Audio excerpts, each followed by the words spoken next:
to this new episode of the Alex Show. Today is episode 339 from July the 19th of the year 2024. So it's a Friday. And today's show is a very special one. Love is the energy of the creator. But it's a very special one because I'm going to use a support video from my interview with Harald Kautz Vella, which, by the way, I'm going to include both parts on the show notes, even if I only use footage from part 2.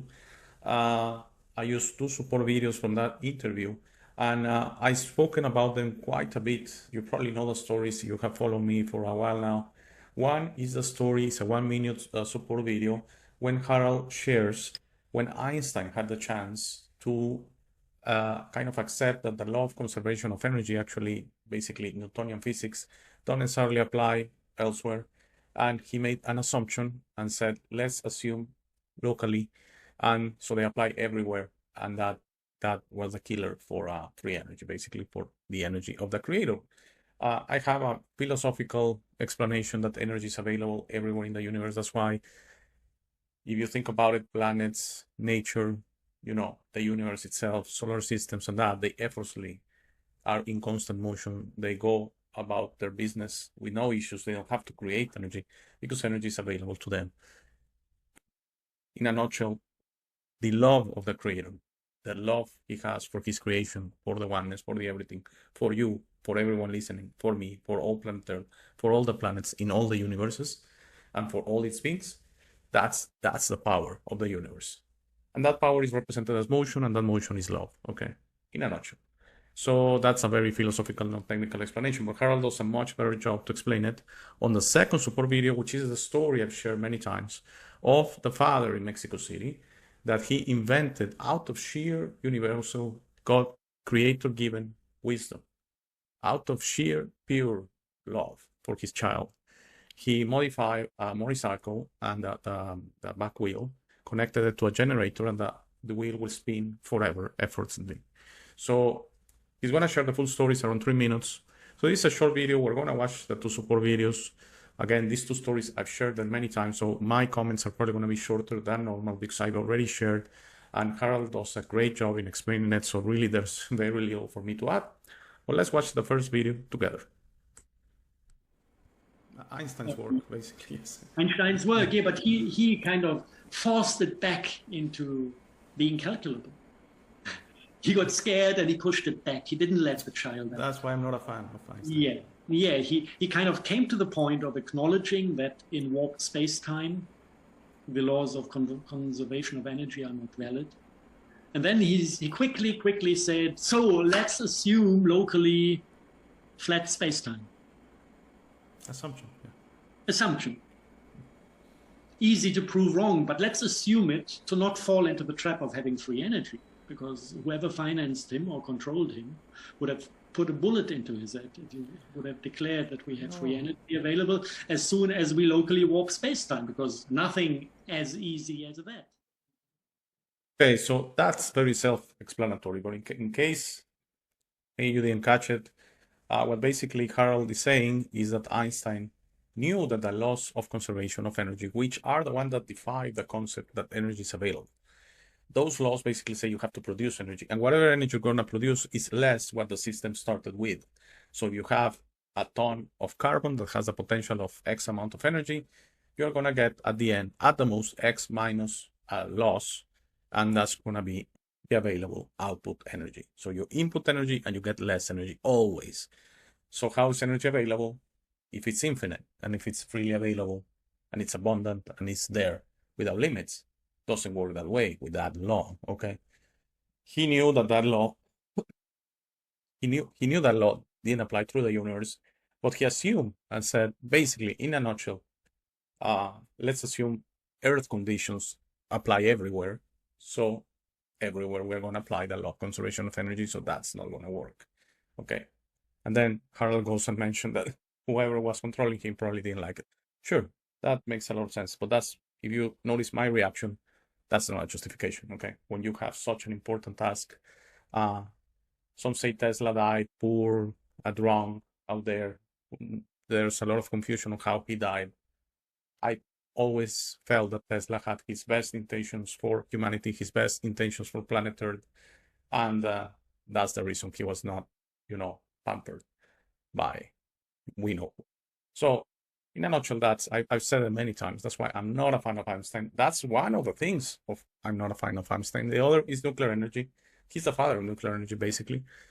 His research was expanded by the Oppenheimers and that project that ended with the nuclear bomb, and that went ahead into the nuclear energy, business, or the development of nuclear plants all around the world. And for me, he had to know that was, even if the output was amazing, at the end we were tapping into something that the harm, the difficulty in containing it, and there's no containing, because again, I go through this. If you're really being bombarded by ionizing radiate while working at a nuclear plant, and yes, they claim you have dosimeter, and if you rotate properly, but at the end, you're really just imagine the nearby nature to the nuclear plant. And then, yes, of course, the Chernobyl accident, which that zone is still, even if there's tourism and that, I will even go for $1 million. Okay, I don't know who in their right mind will go to a radiation zone like that, to be, even if they claim it's safe to be there for 1 or 2 days. No.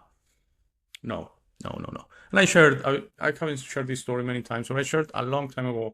I was an IT consultant, and because of my job, I had to go into a nuclear plant, and I almost passed out. I basically passed out, and I had to really, again, the doctors, they don't understand this, and they claim I was within safe radiation dosage, and they basically said it was anxiety, and I probably, was nervous of being in a nuclear plant. No, that was not it. Okay, I felt the radiation cutting through me. Okay, that nuclear energy is horrible. Nuclear radiation is horrible. I think we're gonna get away from it in the next few years as we understand there's better, cleaner, more beautiful energy available for us. Okay, so let's go into the second video. This is the story of the motorcycle of the father. The way Harald shares it is beautiful. Okay, so let's watch it together. This 3 minutes, this is really, really, really beautiful stuff. Let's watch it together. In a couple of more years, we will learn to fuel it from the father structure. Okay. Which means that our access to the divine, the energy we can pull from the divine through our heart chakra, is going to power the devices we use. And if you take the energy not from the brother, but from the father, then you are in the divine order. And then it doesn't matter how much you pull. And what you do with it will be limited by the wisdom of your heart. So this is actually what I am waiting for. I really remember one guy from Mexico City who was living in the suburbs. Okay. His son had kidney failure from early youth, and he was hanging on machines, and he was living in the suburbs, and every now and then the electricity went off. Okay. And this father had to make sure that his son was 24/7 connected to medical machinery. Yeah, like the day. So if the electricity went off, he needed to somehow survive with batteries or whatever. So he took an old motorcycle, like one of the very lightweight ones, like 50 cubic centimeters engine volume. He took a hammer and he hit the back wheel and deformed the back wheel. And then he gave it a spin, and it started rotating. Okay. And it didn't stop rotating. This wheel was feeding the little generator in that motorcycle, delivering unlimited energy. And I remember a time when all the free energy gurus of the world wanted to visit this machine, trying to make calculations of how the deformation of the back wheel was feeding the physics to ensure that it never stops rotating. Was there electromagnetics in play there, maybe? Yeah, the generator that was delivering electricity for motorcycle, yes. But the wheel didn't stop spinning. I understand, yes. I always said, no, this is the love of the father towards his son. That is keeping this. Yeah, that's beaming from the heart chakra of the father, because, I can relate to that. This is the secret he found. And then it doesn't really matter how you build a technology, because we are creator beings when we are connected to the divine and to our creative consciousness. We can. Okay, as I said, that was beautiful, and a few things.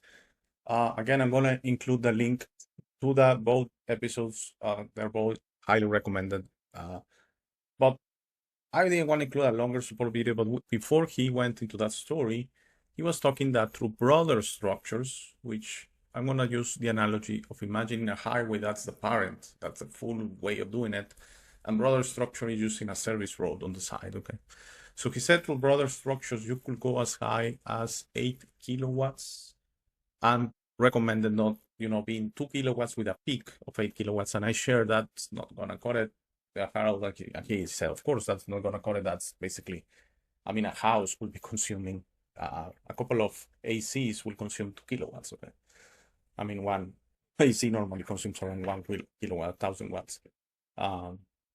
A heater, electric heater, stuff like that. So that's not going to cut it. And he said if you go beyond that with the broader structure, you are not accessing it properly. And yes, this is what he said. You can go and see it, but portals will be created because you are not accessing it through the proper way. He said, but if we go with a parent structure, with a divine structure, if we use our heart chakras, and it's the divine, and it's a creator given thing, it's unlimited. And it's clean, and no portals, and no risk of anything like that. He said that before sharing the story, okay? But it was like a 3-4 minute thing, so I didn't want to do a longer video. And then about the story in itself, it's beautiful. Again, I'm gonna kind of summarize it. So he said that there was a person out there in Mexico City, in the suburbs. Yes, Mexico used to suffer, if the story is around 20 to 30 years ago, 40 years ago, used to suffer a lot of power blackouts during the summer particularly. So it will be normal for the power to go for a few minutes or hours every couple of days, something like that, even every day possibly. So if he had a son that needed a dialysis machine, probably 24/7 or something like that, he mentioned something that at the beginning they look into batteries and stuff like that. That's not sustainable. So again, this is my assumption. This is my intuition telling me the story. It had to be divine wisdom. It had to be the love. It had to be the sheer love for the child, for the son. The sheer, pure, undiluted, beautiful, pristine love, okay? So he put a motorcycle upside down. He said something 50 centimeters. Yes, a basic one, because it was not the issue to get a big one or anything like that. And he deformed the back wheel. Again, it was his intuition, his divine wisdom telling him what to do. And then once you spin it, it will go on forever. So as he said, scientists, free energy scientists were curious, so they went and they tried. I want to clarify, when I mentioned if electromagnetics were in place, I probably didn't explain myself properly. He probably understood it if there was a generator. Of course, there was, like he said, it was connected to a generator. Generator is electromagnetic and it will create energy that way. No, I was intending something like the spinning was a field created through the deformations or something like that. But then he mentioned the real story that they came to the conclusion that it was the heart chakra of the father powering the wheel, the sheer love. And I think it's a small example on how love as energy in the universe works. The love of our creator, our father. Yes, he's not a he, he's not a she. He's an it, he's a force. He's a beautiful force. He created everything. He created you, he created everyone watching. He created me, he created the world, he created all planets, he created all universes. He created all time. He knows how this is going to result, and he loves us all infinitely. That sheer love is the energy of the universe. Same analogy as the love of the father for his son, power that will. So this story for me is beautiful. If you have any questions, hey at the Alex Show TV, or use the comments, please. I want to share something. I'm noticing a really down trend, let's leave it at that, of the interactions in the comments. I'm also noticing some funny stuff on the channel. I don't want to go out in a limb that we're being affected. I even don't feel comfortable talking about this stuff because I feel someone else is listening to my complaints. But let's just leave it at that, that I've seen some very weird stuff. Some videos saying no views hours after the video was published. That I find it quite interesting because I always watch the videos in its entirety for quality purposes on the platform, just to make sure it was uploaded properly, it's working properly, it's playing properly. So at least we have that view. I know my very good friend Tony from London, he always watches and he has the notification set on, so he watches maybe an hour or 2 hours. So at least we have those 2 views. And I've seen videos that say no views 8 hours after it's uploaded, and then suddenly it says 400 views and stuff like that, and then you check it 5 minutes later and it says 100 views. So I don't know what to make of it. I also noticed that the comments I'm basically just getting, thank you, Tony, always for your comment, but I'm basically getting Tony's. We were getting a few comments on every video. I don't know what's going on. Please let me know specifics. If you, for example, put a comment and it disappears, stuff like that, because I might take action to see what's going on. Because at the end, I just want a fair playing field. Okay, I want a fair playing field. And in this close to 3 years now. No, wait, I started February 2022. We're in July, no, 2.5 years, 2 years, 5 months. I'm not playing the victim, but I was in another platform. They deleted the channel. I had to do a channel name changes, the turn name. The Alex Show TV was more out of comfort. Humanity Wins. I got a few comments. It was very cheesy. It was not. I like the Alex Show TV. It's very neutral. I can talk about everything and it fits the Alex Show TV. Humanity Wins seems like a motivational channel or something like that necessarily. So when I did an episode on aviation, IT, a chat with Tony, not motivational, not about other topics, it was confusing. Okay, so, and again, I'm sorry, I went overboard here with the ranting again. I don't know, I wanted to clarify that I'm noticing a few very weird things with the channel, and I hope they resolve itself. It's just a glitch or something like that. So let's hope. I hope you enjoyed the show. I wanted to do it for a while now because I've been talking about both these stories of the support videos for a while. So there it is. It was not an invention. It's not a story. It is real. It happened during our interview. I kind of remember it. Kind of okay. So again, my suggestion is if you have the time, it's 1 hour and a half, it's 45 minutes each video. Watch part 1 and then maybe a few days later watch part 2. Very interesting stuff. Harald is amazing. Harald is amazing. We talk about other different stuff that is very, very interesting. Have a great day. Have a great weekend. If everything's okay, I'll see you back on Monday. Take care. Thank you for making it to this part of the video. This is my favorite part. This is where I suggest to you that you discover your true self. You are not what you have been groomed to believe. You are this incredible being without limits that has eternal life, amazing strength, infinite wisdom, and a big, beautiful heart. All your limits are always self-imposed. Your best version in this reality is inside you. Your only mission on this life is to become a beacon of love and to serve others. This version is ready to be discovered today. How do you discover your true self? The discovery process is a personal one. No one can do it for you. Dedicate 5 minutes a day to talk to the universe. Simply ask, who am I? Where do I come from? What is my purpose? You will start getting signs, breadcrumbs, and signals. You will notice how your notions about this reality start disappearing. No more hierarchies, no more competition, no more complaining, no more depending on others. Discovering your true self equals to real freedom. Your self-imposed limits will fall and you will be ready to understand this reality, but you must be patient to allow others to wake up at their time through their own free will. That will be really soon, you will see, and that will set up a new world. As you work towards your best version, you will notice how all emotions don't serve you anymore. Hate, fear, rage, pride, lust, envy, violence, justice through violence, judgment of others, and other emotions will disappear from your mind and heart. You will understand those emotions serve only your egoic mind and are not you. Please try to be understanding of others that don't think or feel like you. Everyone has a process. No one is right or wrong. We're all just different. Don't be concerned about being right, ever. Don't allow pride preventing you from patching things up with family and friends. It is very important you enjoy this life with your loved ones. Put in the work to patch things up and leave it to others to decide. Thank you very much for watching. Please share, like, and subscribe. If you have any comments or suggestions, please use the comment section below. For private questions, conversations, and if you would like to appear on the show, please email me at hey@thealexshow.tv. Thank you again. Please don't forget to visit our website www.thealexshow.tv. By giving me your time, you honor me. Have a very, very, very nice day.